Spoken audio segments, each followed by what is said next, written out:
Olá, queridos exploradores da Bíblia e amantes de histórias épicas. Sejam muito bem-vindos ao nosso canal, onde mergulhamos fundo nas narrativas mais fascinantes e cheias de sabedoria do livro dos livros. Hoje, vamos juntos explorar uma das histórias mais intrigantes e repletas de significados: a história da Torre de Babel. Prepare-se para conhecer todos os detalhes, curiosidades históricas e as lições que essa incrível passagem tem a nos ensinar sobre a ambição humana, a unidade e a diversidade. Vamos nessa? Pegue um café ou chá, se acomode e venha comigo nesta jornada. Imagine-se por um momento num mundo muito antigo, um tempo logo após o grande dilúvio que mudou a face da terra. A água tinha subido e descido, deixando para trás não apenas novas terras férteis, mas também uma humanidade que carregava em si o conhecimento da fragilidade e da grandeza do poder divino. Os descendentes de Noé se multiplicaram, se espalharam e, com o passar dos anos, começaram a reconstruir suas vidas e suas comunidades. Mas havia algo especial naquela era. Todos falavam a mesma língua.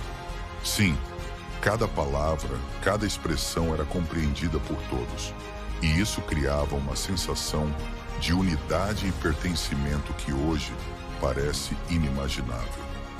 Foi então que esse grande grupo de pessoas, em busca de um lugar fértil e próspero para viver, encontrou a planície de Sinar, uma região que muitos acreditam ser a antiga Mesopotâmia, a terra entre rios, onde hoje fica o Iraque moderno. A Mesopotâmia, para quem não sabe, é amplamente considerada o berço da civilização. Foi lá que surgiram as primeiras cidades, os primeiros sistemas de escrita e os primeiros impérios. Mas naquele tempo, o grupo que chegou à planície de Sinar não estava pensando em impérios. Eles queriam algo muito maior. Reunidos sob o céu estrelado, líderes, construtores e visionários discutiam com entusiasmo um plano audacioso. "Vamos construir uma cidade", proclamaram, "e no centro dela uma torre cujo topo toque os céus. Assim, faremos um nome para nós mesmos e evitaremos que sejamos espalhados pela face da terra." Agora pare e pense. O que motivaria tal desejo? Na Bíblia, a ambição de construir essa torre era muito mais do que um simples projeto de engenharia. Era um símbolo de poder, de independência e, em última instância, de um desafio à ordem divina. Eles queriam mostrar que podiam alcançar os céus e talvez, apenas talvez, se igualar aos próprios deuses. A obra começou com entusiasmo. E não era uma construção qualquer. Os habitantes de Sinar estavam determinados a usar o que havia de mais avançado em tecnologia para a época: tijolos cozidos. Em vez de pedras naturais que eram mais difíceis de moldar e transportar, os tijolos cozidos permitiam uma construção mais sólida e com formas mais complexas. O processo de cozimento dos tijolos tornava-os mais resistentes e adequados para grandes construções. E para unir esses tijolos, usavam betume, uma espécie de asfalto natural que funcionava como uma cola impermeável, mantendo as camadas de tijolos firmemente unidas. Esse detalhe revela o nível de conhecimento técnico e o esforço coletivo necessário para erguer uma torre que pretendia desafiar os céus. E assim a torre começou a crescer, dia após dia, ano após ano. Era uma visão imponente.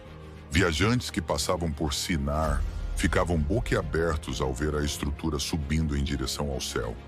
E os habitantes da cidade olhavam com orgulho para sua obra monumental.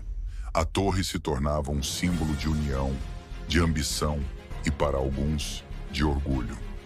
As vozes dos trabalhadores, misturadas ao som dos martelos e ao atrito das cordas que içavam materiais pesados, criavam uma sinfonia de progresso e conquista.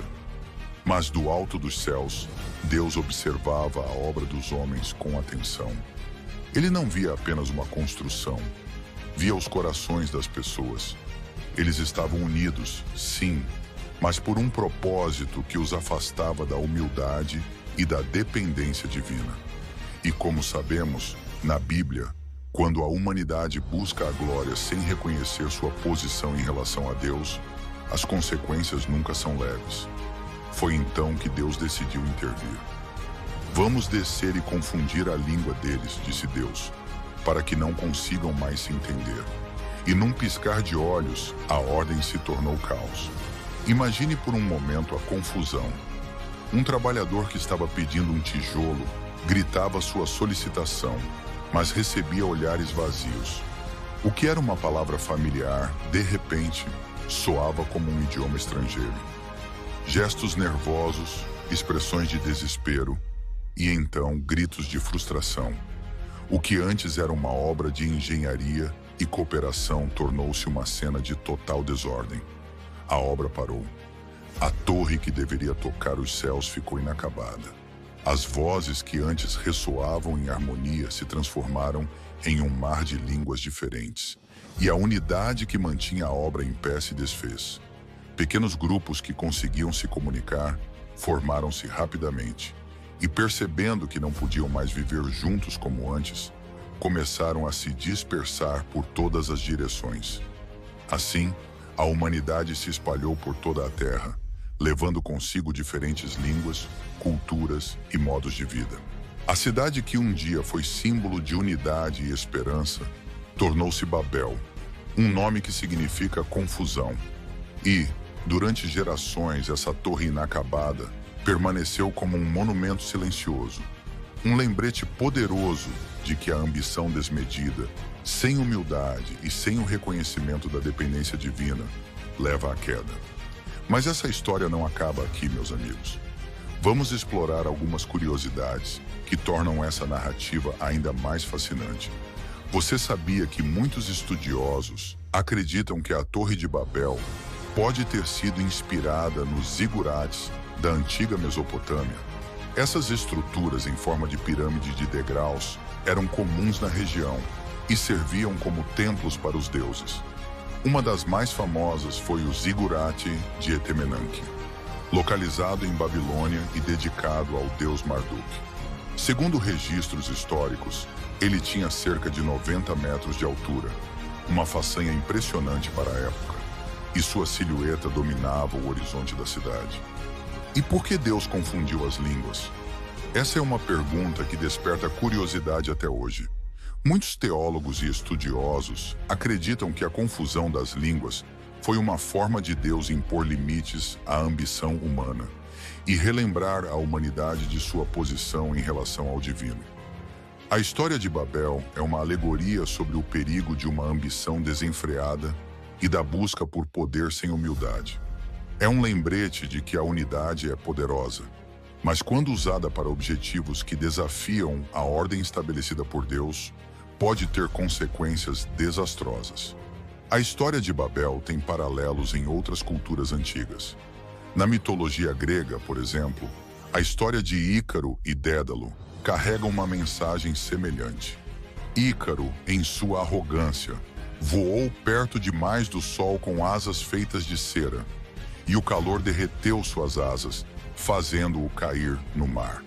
Esse tema de ambição desmedida levando à queda é um arquétipo comum em diferentes tradições, reforçando a ideia de que a soberba e o orgulho têm um preço. Mas o que essa história nos ensina hoje? Vivemos em um mundo globalizado, onde as barreiras linguísticas e culturais ainda são desafios.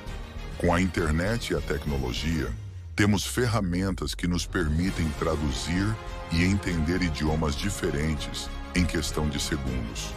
No entanto, a verdadeira barreira não é apenas a língua, mas a compreensão e o respeito pelas diferenças. A lição de Babel nos lembra que, sem humildade e sem propósito maior, a busca pela glória pessoal ou coletiva pode levar à divisão e ao caos. E que tal uma curiosidade interessante? Na tradição cristã, o evento do Pentecostes é muitas vezes visto como uma espécie de resposta à história de Babel. No Pentecostes, os apóstolos receberam o dom do Espírito Santo e começaram a falar em diferentes línguas. Mas desta vez, as pessoas de todas as partes do mundo que estavam em Jerusalém puderam entender suas palavras. Esse evento simboliza a restauração da comunicação e da união através da fé e do propósito divino. É uma mensagem de que, mesmo com as diferenças, podemos encontrar unidade quando buscamos algo maior do que nós mesmos. E aí, meus amigos, espero que essa jornada pela história da Torre de Babel tenha sido tão empolgante para vocês quanto foi para mim contar.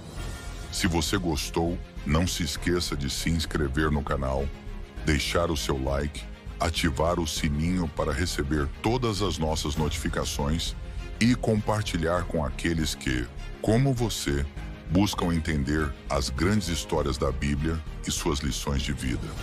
E, para encerrar, deixo uma mensagem positiva para refletirmos. A verdadeira grandeza não está em construir torres que desafiem os céus, mas em criar laços que unam corações e mentes. Que possamos aprender com as lições do passado e buscar sempre a humildade, a compreensão e o amor em tudo o que fazemos. Lembre-se, juntos vamos mais longe nessa jornada de conhecimento e sabedoria. Muito obrigado por assistir e até o próximo vídeo.